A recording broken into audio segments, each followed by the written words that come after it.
It may come as a surprise, but I don't actually know anything about Bionicles whatsoever.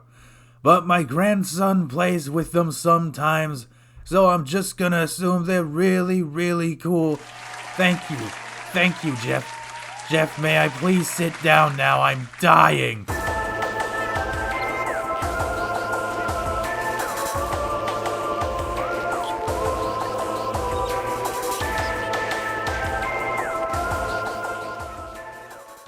Welcome to day 13 of the marathon, the halfway point. At the time of recording this video, the date is December 5th. The GTA 6 trailer just dropped last night, which is making it very hard to focus on work, and the Game Awards are happening this Thursday.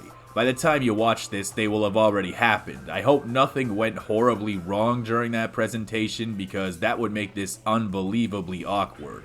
I am assuming that everything went really, really well and nobody got upset about anything. Now let's talk Turkey. No. Takua. Takua 64 is a ROM hack that may or may not be pronounced that way. I would not know because I'm not a Bionicle.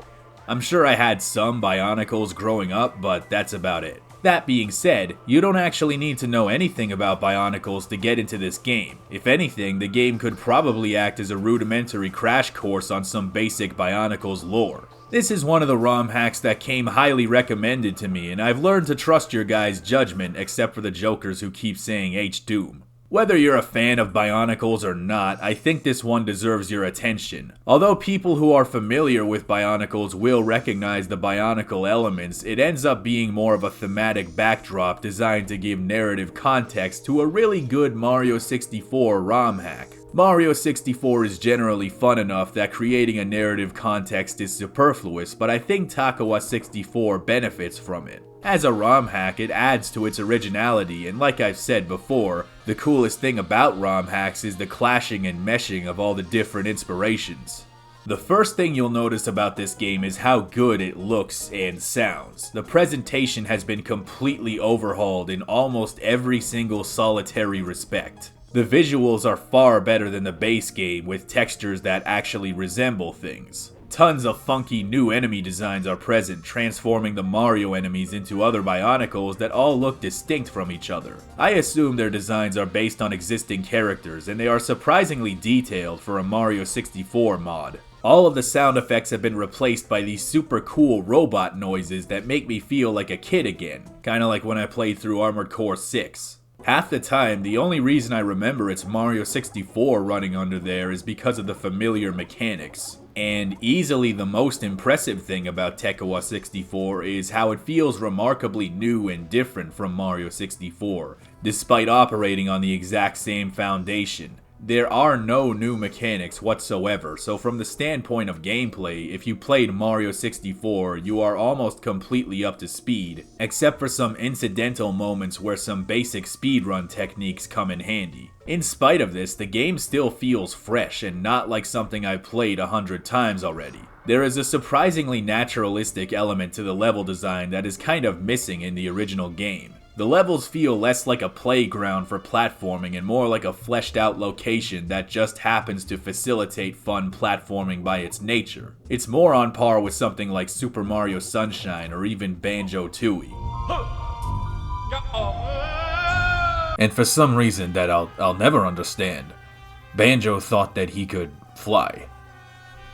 Well, he couldn't. There is also a remarkable sense of vertical scope and these great moments where you're just looking out at the fleshed out locations from a high vantage point. I love this level with a big robot statue in the center and he's actually holding a Toa stone. The overworld is also a lot of fun. There's all these little secret warp points hidden all over the place that take you to a secret stage. It's the kind of overworld that is more than worth exploring. Among the cited inspirations for the world designs are existing Bionicle games which I am not familiar with, but also Metroid Prime, which I only recently beat for the first time this year. When I see abandoned ruins covered in moss or any of these super atmospheric destitute areas, I sometimes got the same feeling as I did when I played through Prime, especially when the Metroid music actually starts up.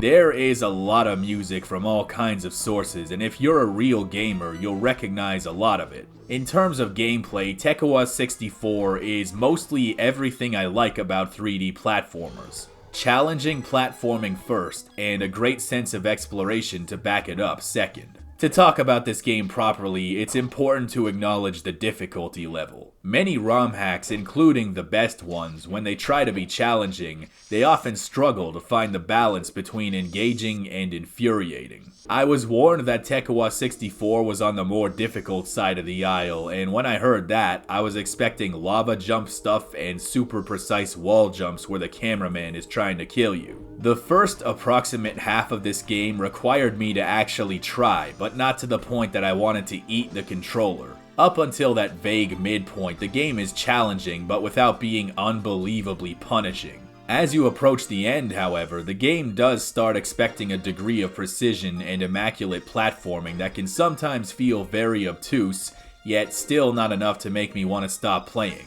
When it starts getting into these perfect angular wall jump maneuvers, that's when it starts grinding my horn. It's always hard to be objective about difficulty because the gap between someone who's good enough at Mario 64 and someone who's a beast mode speedrunner is monumental. Even though I'm not a speedrunner, I know most of the tricks, I know the silly kicks and the dick flips and whatnot, so I did manage with this game, but I wouldn't call it thriving. One thing that I think a lot of people will appreciate is that the game has no 100 coin stars, and while I personally like them, I can definitely understand the decision to remove them. There are a lot of people who find them unnecessary and like an artificial game lengthener. In this game, the coins are there for health and to draw your attention to important details. They're not something that are just thrown around for you to hoard for the hell of it. There aren't any extra lives either. You have infinite lives, and if you die, you just get booted out like normal, which is a good fit for a game like this. With a game this challenging, you don't want to have to redo tons of traveling and whatnot every time you fall off a cliff, because you will. Several times. There are some incidental moments where the game seems to have some kind of impromptu checkpoint system, which can be very helpful for the more frustrating moments. But even so, it's still on the harder side of the aisle, so if you are not a great Mario 64 player, I wouldn't blame you for using save states. Bottom line, Takua 64 is a game that somehow manages to feel very refreshing and innovative despite the mechanics remaining entirely within the scope of the base game. The levels in this game are so vivid and detailed, well beyond what you would expect from Mario 64, and it will put you to work with its challenging level design if it doesn't kill you in the process. And that's where I leave it for today. But don't forget to tune into tomorrow's video. I put some amount of effort into it, so it would be sad if it was dead on arrival. Merry Christmas, everyone!